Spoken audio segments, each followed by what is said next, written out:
माझ्या माग माग चालला. हो, कुणाच्या तरी माग चालल्याशिवाय खायला भेट. एखादा पुढारी जर आपल्यात आला आणि आपल्या गावात जर तिरकटणं दिसलं तर पुढारी फक्त पिणाऱ्यालाच 500 वाटून जाते. गावात सोय सुविधा होत नाही. हे तसंच आहे दादा, हेही तसंच आहे. भगवंतानं सांगितलं चौरे साहेब म्हणजे पोटभर खायचंय का, तृप्तीचा ढेकर द्यायचा आहे का, तर काय करा, हळूहळू चाला.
जितकं म्हणाल तितकं देतो, पण कायद्याचं उल्लंघन करू नका. कसं चाला, हळूहळू चाला.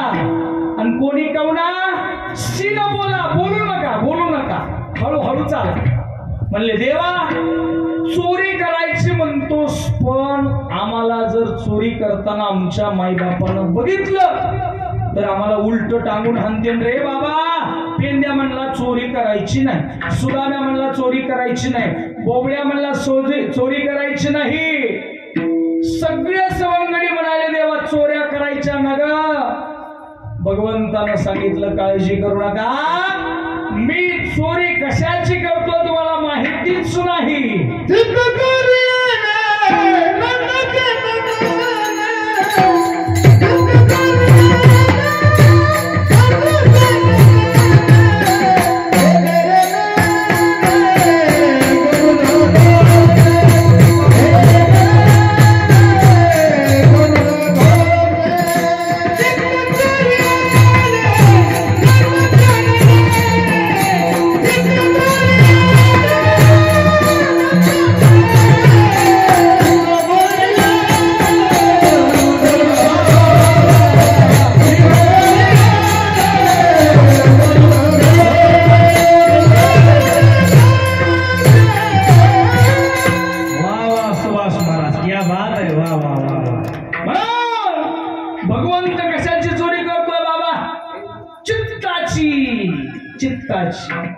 ज्याचं ज्याचं चित्त त्यानं चोरलं त्याला प्रपंच करू दिला नाही महाराजांना.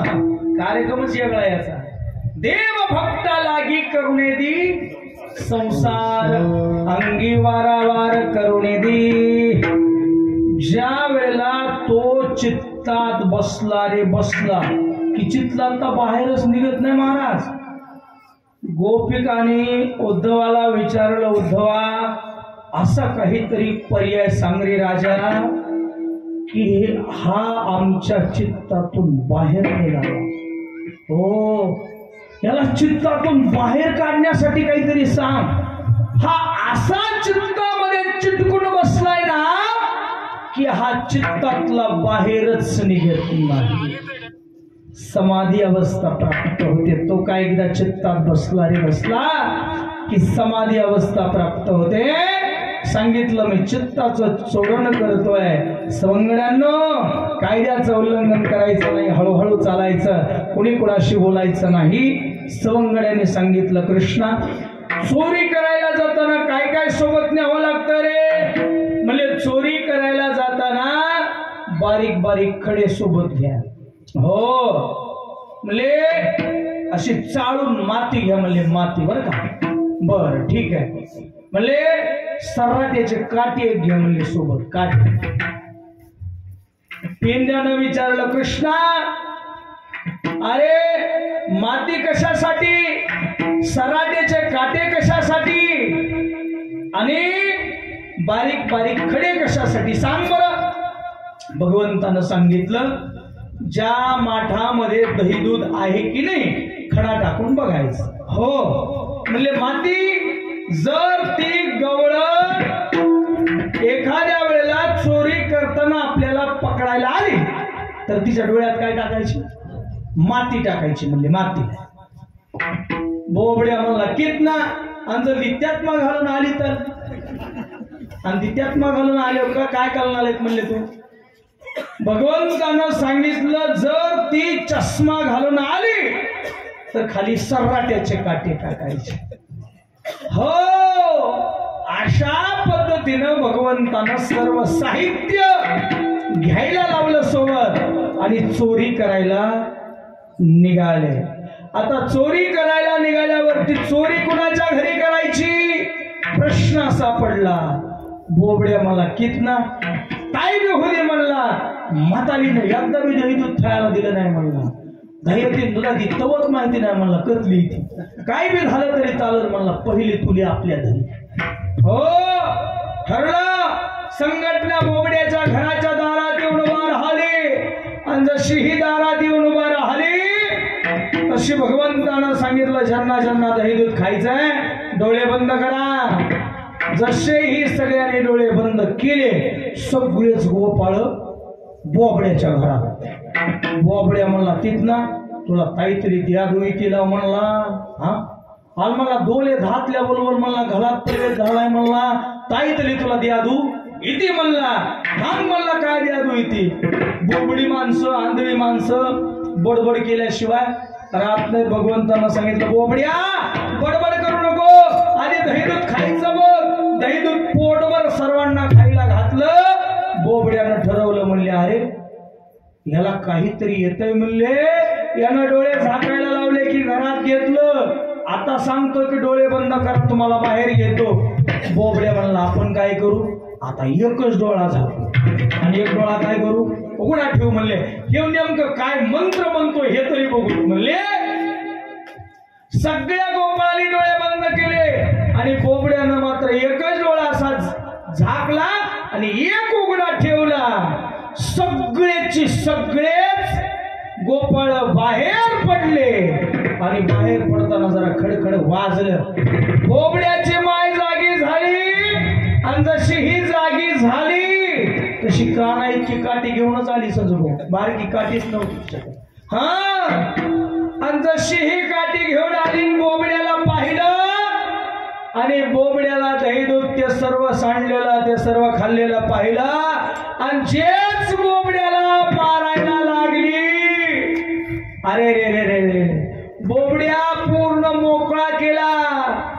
बोबड्या सकाळी भगवंताकडे गेला आणि भगवंताला म्हणायला अरे राव केतना हगल्याला बोललंय मला बदलून चाललंय आले राव केतना हातात एकदा बोलायला गेलोय.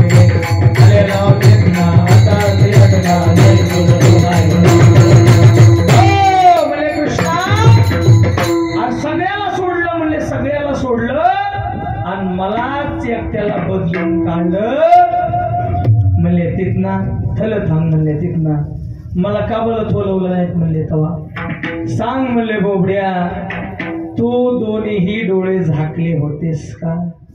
सांगितलं. कितना खल सांगू का म्हणले. म्या म्हणलं की तुला काहीतरी जादू येते या म्हणून तुझी जादू बघण्यासाठी एकच डोळा झाकला होता आणि एक उघडा ठेवला होता. म्हणले बोबड्या माझ्यावरती जोपर्यंत भक्ताचा पक्का विश्वास बसत नाही तोपर्यंत त्याचं मी तारण करत. हो भागवतात उदाहरण आहे. द्रौपदी वस्त्र खेचत होती दुःशासन ओढत होता आणि ज्या वेळेला भगवंतावरती द्रौपदीने भार दिला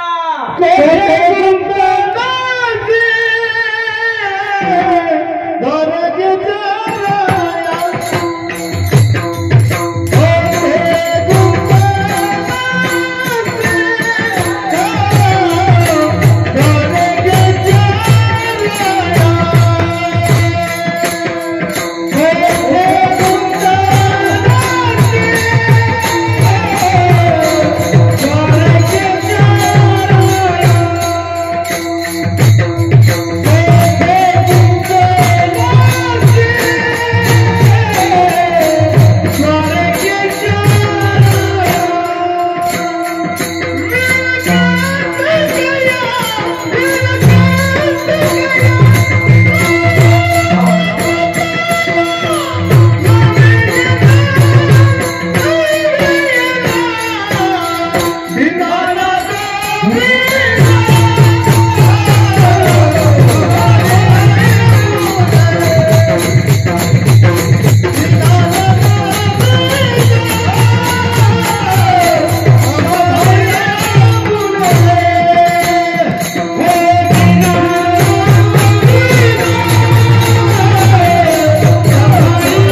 तैशी झाली माऊली. ताबडतोब परमात्मा वस्त्र बनला.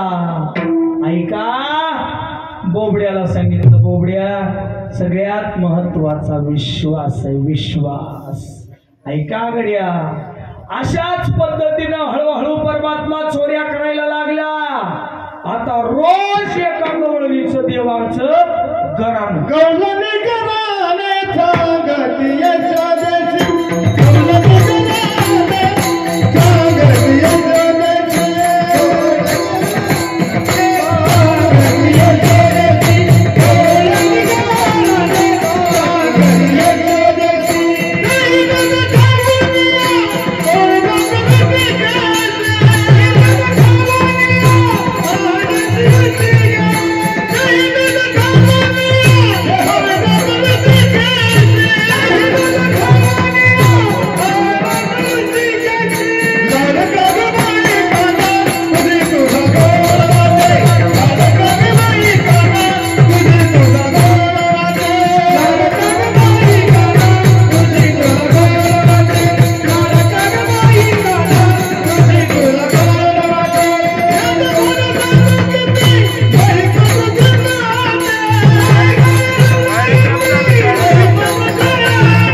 यशोदेची, दारी निजला होता माता. माझ्या दारात 80 वर्षाचा माझा बाप झोपला होता ग. काय केलंय ना माहितीये का तुला?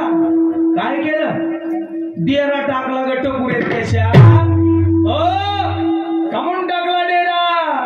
अरे उठ जाग मुसाफिर भोर भई, अब रहने कहा तू सोवत है. जो सोवत है सो सोवत है, जो जागत है सो पावत है.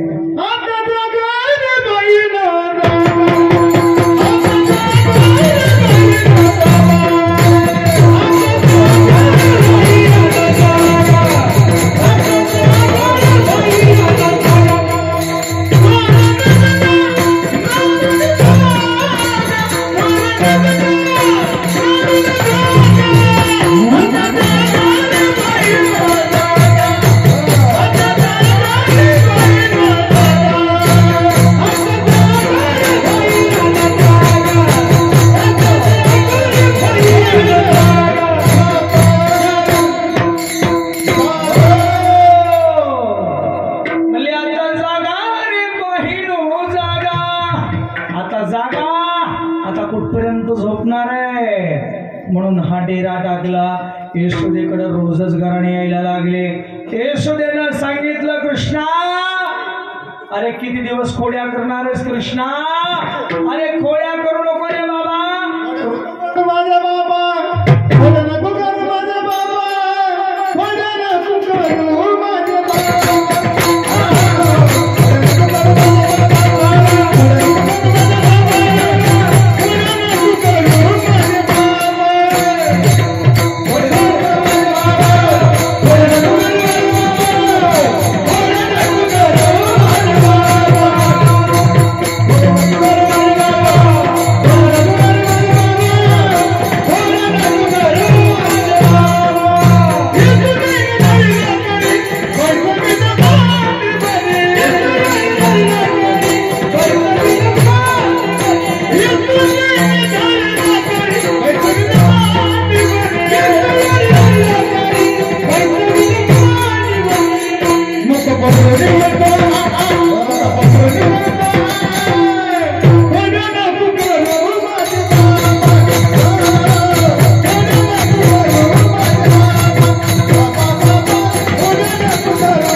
कृष्णा. द्वारिकाधीश म्हणतात, कृष्ण परमात्मा म्हणतो, मैया खरं सांगू का मैया, अगं मी काहीच करत नाही ग. या काय करतात, माझ्यावर आळ घेतात ग. हे कशा आहेत तुला माहित नाही, कशा आहेत या. अग या 12 घरच्या 12 ग गोकुळच्या नारी माझ्यावरती ह्या आळ घेतात. मला उगाच्या उगच या चोर म्हणतात. माझी विनंती आहे, मला यांनी नंगे हात चोर म्हणून पकडून दाखवावं. हो, पकडून दाखवू दे मला चोर म्हणून यांनी, मग मी खरं म्हणेन तुला मैया. असं यमुनाबाई नावाची ओळख होती. यमुनाबाई नाकात मोठी नथनी, पैठणीच नेसायची यमुनाबाई. यमुनाबाई म्हणली, अगं यशोदे काही झालं तरी चालेल म्हणली, पण उद्याच्याला तुझा कृष्ण चोरीनं नंगे हात पकडून दाखवल्याशिवाय राहणार नाही. हो, योगा योगा साला सवंगड्याला सांगितलं, सवंगड्याला यमुना अक्काच्या घराचा नंबर लिहून घ्या म्हणजे यमुना अक्काच्या घरी संध्याकाळी चोरी करायला आपल्याला जायचं म्हणजे जायचं. आता बघा, ज्या वेळेला यमुना अक्काच्या घरी परमात्मा चोरी करायला गेला आणि योगा योगा असा झाला, यमुना अक्कानं देव जागी चोर म्हणून पकडला. आता काय करायचं म्हणले, यमुना अक्कानं कृष्ण परमात्मा हातात धरला आणि ओढत ओढत म्हणली, चल, धरलं की नाही तुला, पकडलं की नाही तुला. जोर जोरानं छाती काढून तिचं हृदय भरून आलं म्हणले, मोठ्या मोठ्याला पकडत नाही आणि माझ्या हातात आलाय म्हणली. योगा योगानं यमुना अक्काचा चिंट्या का येऊन आडवा आला ना, आडवा चिंट्या. मग चिंट्या आडवा आल्यावरती सांगितलं, चिंट्या इकडे म्हणले, अरे तुझी आई बळच मला सवासनी जेवायला नाही, पुरणपोळीचा स्वयंपाक केलाय म्हणले. आणि म्हणले, आता काय सांगू तुला, मी तर काय जेवण केलंय म्हणले. यमुनाकाच्या थाटातच होती. यमुनाका खाली बघायचं म्हणले, असं का म्हणले, एक काम कर, तुझ्या आई बरोबर तूच जेवायचा म्हणले सवासनी. म्हणले, असं का. यमुना अक्काला भगवंत म्हणतोय, अगं आका तुझा हात बघितला तर म्हणले असा जाड जोड आणि इतका निबर्ड खातोय म्हणले तुझा. म्हणले, एक काम कर की उजवा हात सोडून डाव हात देतो म्हणले. हा बरोबर म्हणली, काय अडचण नाही, डावा तर डावा. डावा उजवा हात बदलायच्या वेळेलाच यमुना अक्काचंच पोरग भगवंतानं तिच्या हातात दिलं. हात बदला बदलीच्या कार्यक्रमाला हा घरी निघून गेला आणि जसाही हा निघून गेला तसं काय झालं, यमुना अक्काचंच पोरग धरलं आणि यशोदेच्या वाड्याच्या समोर जाऊन आवाज द्यायला लागली, यशोदे म्हणत होतीस ना, धरून टाक, पकडून टाक, चल चल बाहेर ये बाहेर म्हणली. आणला का नाही धरून. यशोदा मैया उभा राहून बघायला लागली. यशोदा मैया म्हणजे हे धरून आणला म्हणती. यशोदा मैयानं काय केलं, यशोदा मैयानं कृष्ण परमात्म्याकडे पाहिलं तर कृष्ण परमात्मा तो झोपलेला. हा धरून आणला कुणाला म्हणते, यमुना अक्काला. यशोदा मैया म्हणती, का ग, का सकाळ सकाळ ओरडायला लागली शेवड्या मोठ्यानं, सांग कुणाला धरून आणलंस. आता दिसना का म्हणली तुला यमुना अक्का. काय काय यशोदे, आता तुझं दिसणं बी बंद झालं का म्हणली. बक्की म्हणली, हातात कोण आणलाय ती. अग ग यशोदा मैया म्हणती, कोण आणलास. अगं तुझा कृष्ण आणलाय. कृष्ण, असं कृष्ण आणलास माझा. हो हो, कृष्ण आणलाय तुझा. म्हणली होतीस ना धरून दाखव नंगे हात चोर, बघ धरून आणला म्हणली. अगं यशोदे, अगं यमुना, जरा वाकून खाली बघ कोण आहे ते तुझ्या हातात. जसही वाकून बघितलं मागे ओळून तसं हातात कोण आहे, यमुना अक्काचा चिंट्या. हो, चिंट्या म्हणतोय, अगं आय तुला सांगतोय, अगं वडू नको वडू नको वडू नको, तुला कळच ना झालं म्हणले. सोडी बिना सुटच वडीतलीस वडी वडीतीस यमुना का म्हणती पण तू हातात कवा आलास म्हणली हे तरी सांग. म्हणले हात बदला बदलीचा कार्यक्रम कवा झालता तवाच मला हातात त्यानं दिलं ग म्हणली. आणि त्यानं हातात दिलं तो निघून गेला म्हणली. आणि तुला काय म्हणला ले सवासनी जेवायचा कार्यक्रम आहे सांगून गेला म्हणली. मला काय भूक नाही आणि तू जेवायला जा आलो म्हणलं मी तुझ्या संगत. अशा पद्धतीने या भगवंताच्या एक एक एक एक लीला पायरीवर फोडू नका नारळ पायरीवर फोडू नका. हा हो अशा पद्धतीने दादा ज्या वेळेला भगवंताच्या लीला दादा ही जी झोळी फिरायला लागली ना ही रात्री आदरणीय वंदनीय पूजनीय गुरुवर्य भगवान जी महाराज वरबगावकर यांच्या आदेशानुसार झोळी फिरायला लागलीये. म्हणजे कोणी असं म्हणू नका की झोळी का फिरवायला लागली. संन्यासी महाराजांना संन्याशाच्याच मंदिरासाठी झोळीचा आदेश दिला. म्हणजे सर्वांच्या सहकार्याने हे कार्य पार पडायला लागले. ऐका गड्या मला हे सांगायचंय तुम्हाला की आपल्या फुल न फुलाची पाकळी विश्वमाऊली ज्ञानोबाराच्या मंदिराकरता जोडी टाका. तुम्हा सर्वांच्या सहकार्याने हे कार्य पार पडणार आहे. ऐका ज्या वेळेला भगवंताच्या अनंत लीला व्हायला लागल्या यशोदेनं सांगितलं कृष्णा बघ झालं रे म्हणले आता कराने तू काय करू द्या. अरे तुम्ही गाया घेऊन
कुठली शाळा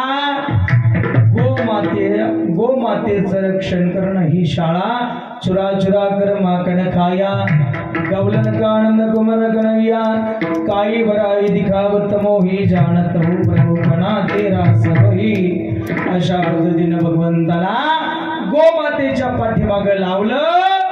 आणि ज्या वेळेला गोमाता राखायला लावलं यशोदामय्येनं त्यावेळेला यशोदामय्येचं हृदय भरून आलं. आणि यशोदामय्या काय म्हणते सवंगड्यांना ऐका रे आता माझ्या भगवंताला माझ्या मुरारीला सांभाळा. हो कुणाला सांभाळा सांभाळा मुरारी प्राण माझा हा माझा प्राण आहे. हो जवळीच खेळा जाऊ नका दुरी सांभाळा मुरारी प्राण माझा हा माझा प्राण आहे.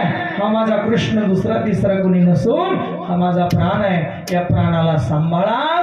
अशा पद्धतीने यशोदामय्येनं गोपाळांना सांगितलं.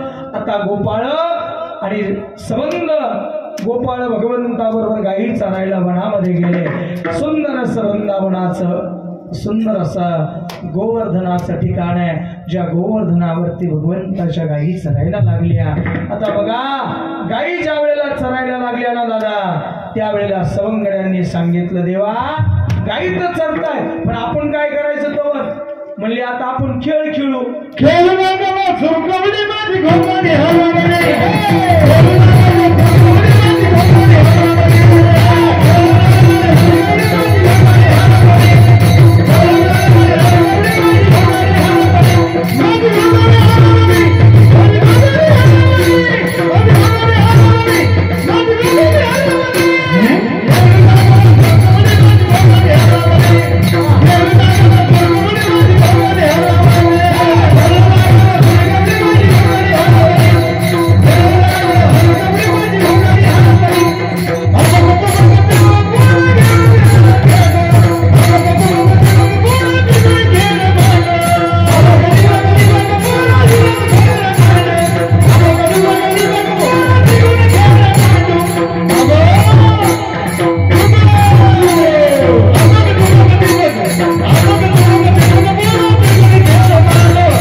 दुबक आणि तिबक.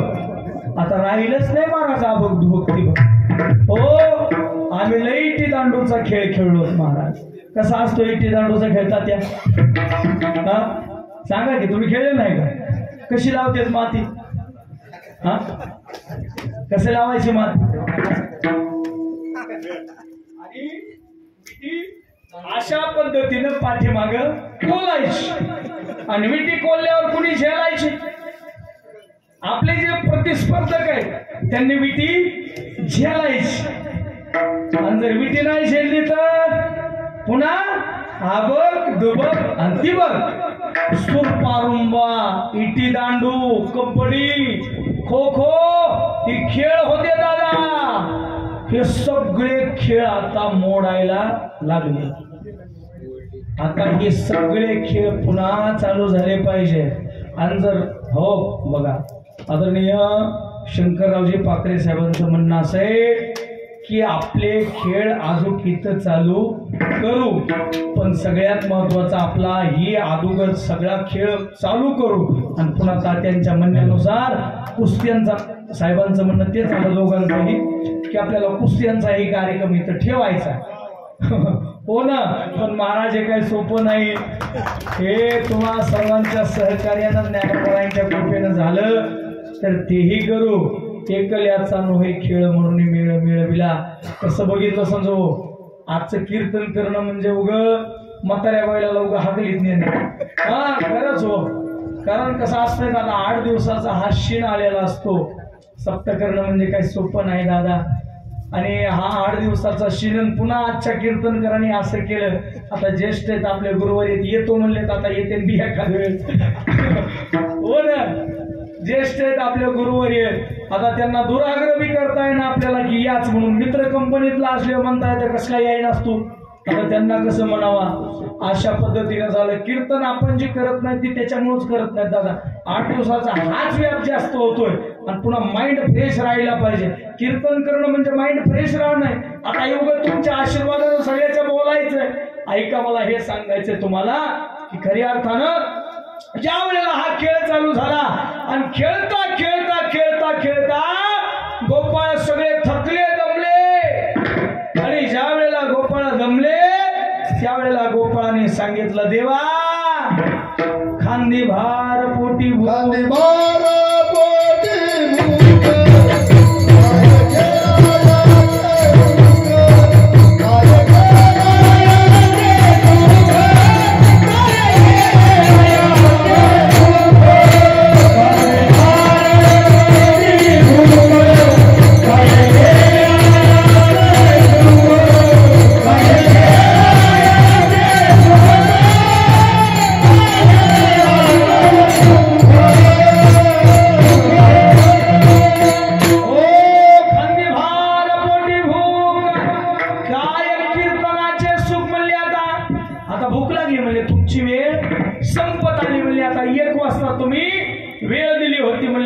संपत आली. ज्या वेळेला सबंध गोपाळांना भगवंताने एकत्र केलं आणि एकत्र करून गोपाळांना सांगितलं गोपाळांनो काय करा माझी आहे तशी पाहे नाही तरी घरा जाय सोरोनियामध्ये नवनीता नावे.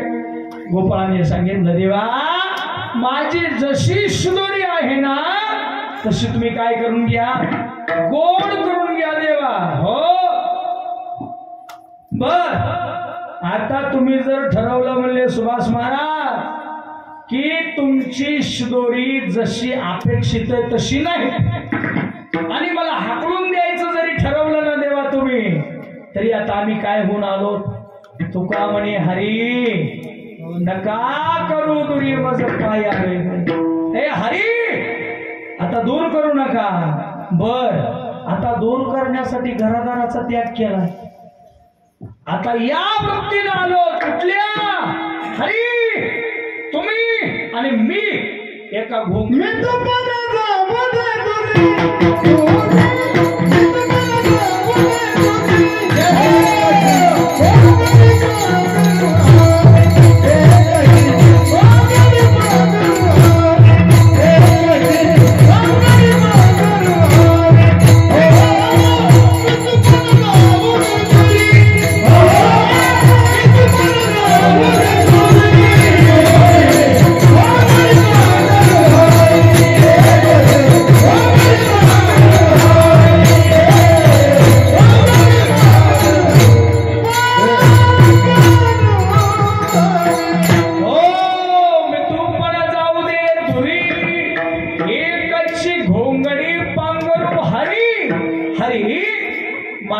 मनातला मितूपणा जाऊ दे आणि एका घोंगडीत हो एका घोंगडीत झोपणं म्हणजे सोपं नाही सुभाष महाराज.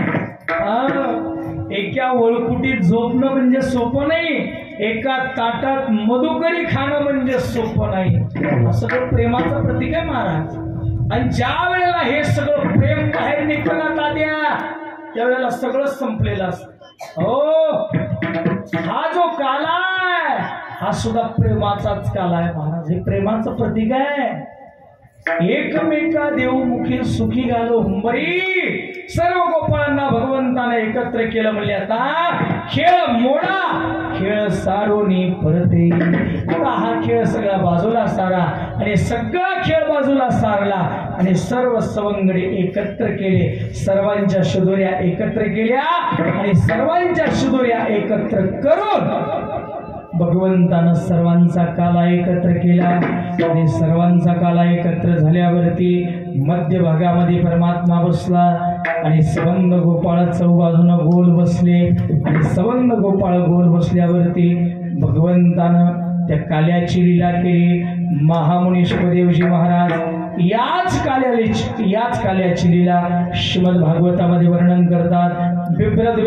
बिभ्रद्वेणून जठरपडयो शृंगवेत्रे चिकक्षे वामे पानो मृसन कबलं तत्फलांगलेषु तिष्ठन् मध्यन सपरिहासयन् नर्म विश्वे स्वर्गे लोके विशति बुभुजे यज्ञ भगवान केली.